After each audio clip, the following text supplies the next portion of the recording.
Afin de découvrir l'Irlande du Nord dans son aspect historique et culturel, il faut passer par la ville de Belfast, capitale officielle d'Irlande du Nord. Cette ville hors norme porte en elle les traces d'une histoire douloureuse placée sous le signe de la domination britannique, de la politique et de la religion. Son patrimoine culturel anglo-irlandais est à découvrir. Au cours du XVIIIe siècle, Belfast et le reste de l'Irlande assistent ensemble à l'émergence d'un conflit de grande envergure opposant les Irlandais aux Britanniques, où les catholiques irlandais subissent les discriminations incessantes des protestants britanniques. Belfast, c'est aussi la ville qui a construit le paquebot le Titanic. J'avoue que personnellement, ce n'est pas ma ville préférée en Irlande. Pour moi, c'est mon coup de cœur. À mon avis, c'est le plus beau monument de Belfast. Le Belfast City Hall est un monument majeur de la ville. Ce dernier sert de mairie pour la ville et possède une histoire ainsi qu'une architecture aussi fascinante qu'incontournable. Il s'agit de l'un des sites phares à découvrir absolument. Le City Hall a été bâti en 1898 sous le commandement de la reine Victoria, qui souhaitait récompenser la ville pour sa production dynamique de cordes et l'essor de son ingénierie. Le City Hall fut dessiné par l'architecte Sir Alfred Brummels Thomas. Ce dernier fut finalement achevé en 1906, date à laquelle les premiers fonctionnaires et autres administratifs prirent possession des bureaux de cette nouvelle mairie.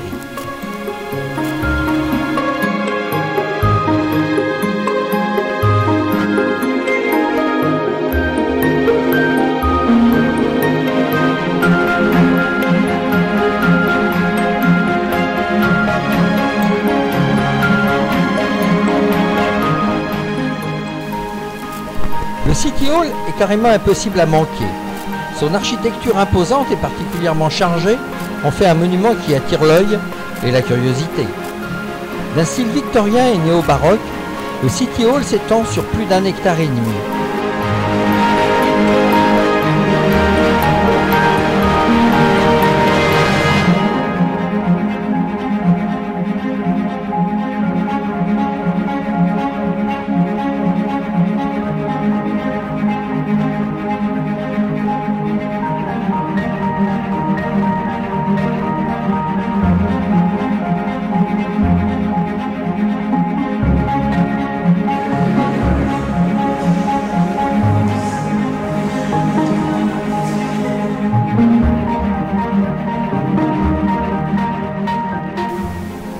Côté structure, le City Hall se compose d'une cour fermée, 2 tours situées sur chaque angle du monument et possède un dôme central enduit de cuivre, ce qui lui donne sa teinte verte si particulière. Plusieurs statues jalonnent le parc, dont une de la reine Victoria, ainsi qu'une statue représentant Tann en hommage au naufrage du Titanic, un paquebot bâti dans Belfast même.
Et oui, en 2019, la frontière se referme tous les soirs dans le quartier chaud de Belfast et le Brexit n'arrange rien à l'affaire. c'est mon moment de nostalgie. Les tensions demeurent et des émeutes éclatent de manière sporadique aux abords des interfaces et murs de la paix qui séparent les communautés, émeutes que certains n'hésitent pas à qualifier de récréatives. De plus, force est de constater que les accords du Vendredi Saint n'ont pas refréné l'hostilité et le sentiment d'insécurité ressentis par la population dans sa majorité.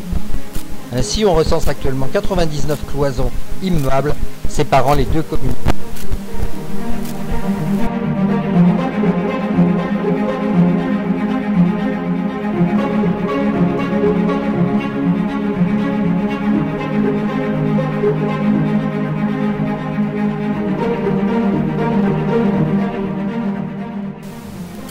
Comme de nombreuses villes d'Irlande du Nord, Belfast possède de célèbres fresques murales peintes sur de nombreuses maisons dans des quartiers catholiques et protestants. Ces murs peints témoignent à leur façon du passé trouble de la ville en illustrant le conflit opposant les catholiques aux protestants, un conflit séculaire qui s'évite encore de nos jours. Elles sont à elles seules le patrimoine historique et culturel de toute une ville.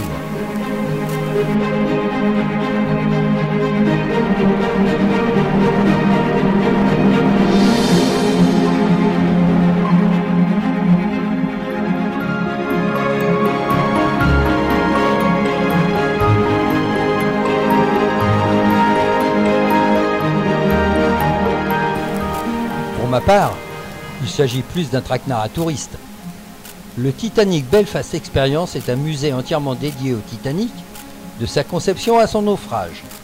Ce dernier a ouvert ses portes le 31 mars 2012 et compte ainsi proposer à plus de 450 000 visiteurs par an une expérience inoubliable qui vous plongera au cœur même du paquebot irlandais.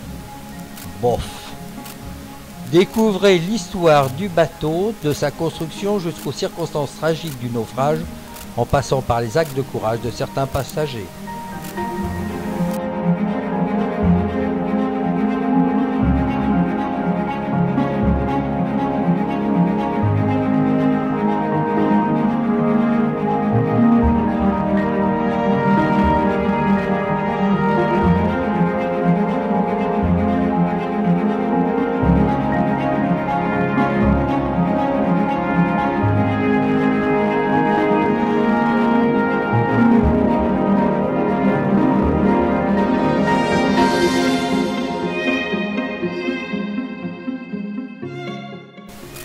Le Big Fish est une sculpture en céramique contemporaine réalisée par John Kidness.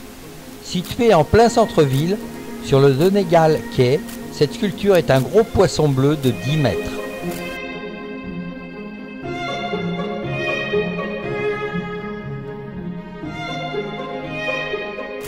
Implanté au sein de la capitale nord-irlandaise depuis la fin du XIXe siècle, le St. George's Market de Belfast est une institution.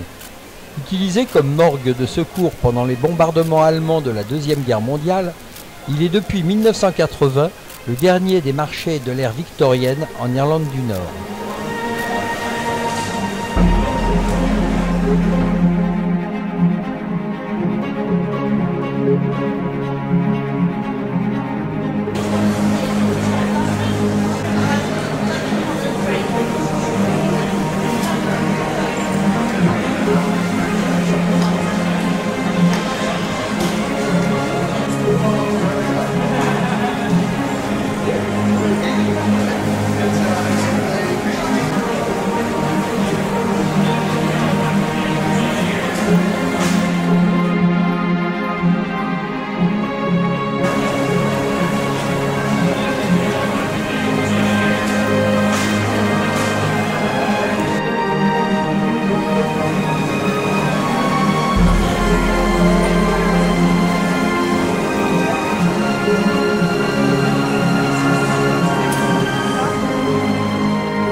Nous avons découvert le SS Nomadic, un célèbre paquebot de la White Star Line, encore à flot, situé dans le quartier des docks de Belfast. Surnommé le petit frère du Titanic, ce navire à vapeur a été construit en 1911 et est aujourd'hui reconverti en musée flottant. On peut donc le visiter et admirer le luxe de l'époque.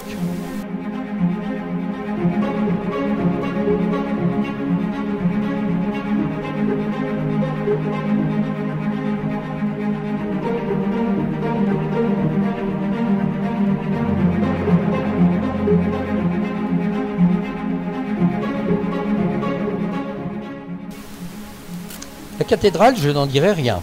Elle doit être très belle. Mais une grande cérémonie devant avoir lieu, elle est fermée aux visiteurs.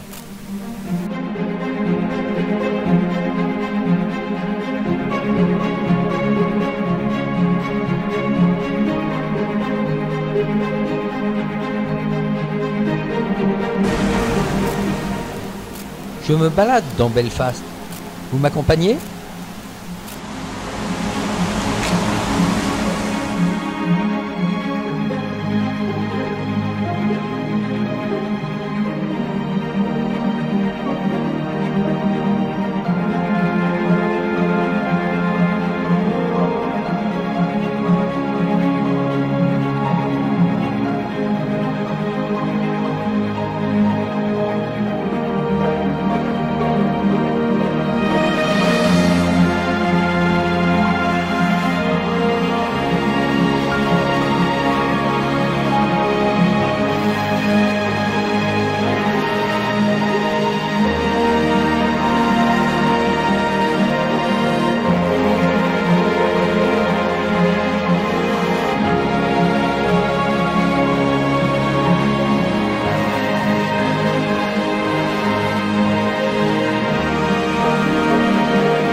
Nous graphissons maintenant le versant est de Cave Hill, une colline surplombant Belfast, afin d'atteindre le Belfast Castle, qui est une magnifique construction bâtie en 1872 par Charles Lannion.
Remarquablement conservé, le château est très souvent pris d'assaut par les touristes, sans parler du somptueux panorama donnant sur la ville et ses vallées.